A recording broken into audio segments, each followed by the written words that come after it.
ಹಗಲಿನಲ್ಲಿ ಎಳನೀರು ವ್ಯಾಪಾರ ಮಾಡ್ತಾರೆ. ರಾತ್ರಿಯಾದ್ರೆ ಸಾಕು ರೈತರ ತೋಟಕ್ಕೆ ನುಗ್ಗಿ ಅಡಕೆ ಗೊನೆ ಕಳ್ಳತನ ಮಾಡುತ್ತಿದ್ದ ಅಣ್ಣ ತಮ್ಮ ಇಬ್ಬರು ಈಗ ಪೊಲೀಸರ ಅತಿಥಿಗಳಾಗಿರುವ ಘಟನೆ ಕೊರಟಗೆರೆ ತಾಲೂಕು ಕಸಬಾ ಹೋಬಳಿಯ ಕೆರೆಯಾಗಳಹಳ್ಳಿ ಗ್ರಾಮದಲ್ಲಿ ನಡೆದಿದೆ.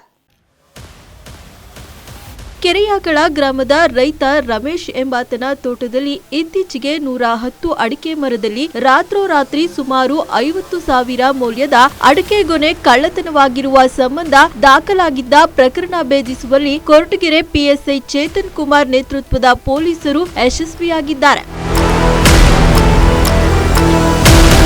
ಚಿತ್ರದುರ್ಗ ಜಿಲ್ಲೆಯ ಹಿರಿಯೂರು ತಾಲೂಕು ಪಿಟ್ಲಿಲಿ ಗ್ರಾಮದ ಶಿವಕುಮಾರ್ ಮತ್ತು ಸಂತೋಷ್ ಇಬ್ಬರು ಆರೋಪಿಗಳನ್ನ ಬಂಧಿಸಿ ನ್ಯಾಯಾಂಗ ಬಂಧನಕ್ಕೆ ನೀಡಿದ್ದಾರೆ. ಚಿತ್ರದುರ್ಗದಿಂದ ಜೀವನೋಪಾಯಕ್ಕಾಗಿ ಕೊರಟಗೆರೆಗೆ ಬಂದು ಚುಂಚನಹಳ್ಳಿ ಗ್ರಾಮದಲ್ಲಿ ಕಳೆದ 5 ವರ್ಷದಿಂದ ವಾಸವಾಗಿದ್ದ ಶಿವಕುಮಾರ್ ಮತ್ತು ಸಂತೋಷ್ ಎಂಬ ಇಬ್ಬರು ಅಣ್ಣ ತಮ್ಮಂದಿರು ಬೆಳಗೆಲ್ಲ ಎಳನೀರು ವ್ಯಾಪಾರ ಮಾಡುತ್ತಿದ್ದರು. ರಾತ್ರಿ ಆದ್ರೆ ಇತರರ ತೋಟಕ್ಕೆ ಹೋಗಿ ಅಡಿಕೆ ಗೊನೆಯನ್ನ ಕುಯ್ದು ಕಳ್ಳತನ ಮಾಡುತ್ತಿದ್ದರು. ಇದೀಗ ಇಬ್ಬರು ಕಳ್ಳರು ಪೊಲೀಸರ ಅತಿಥಿಗಳಾಗಿದ್ದಾರೆ.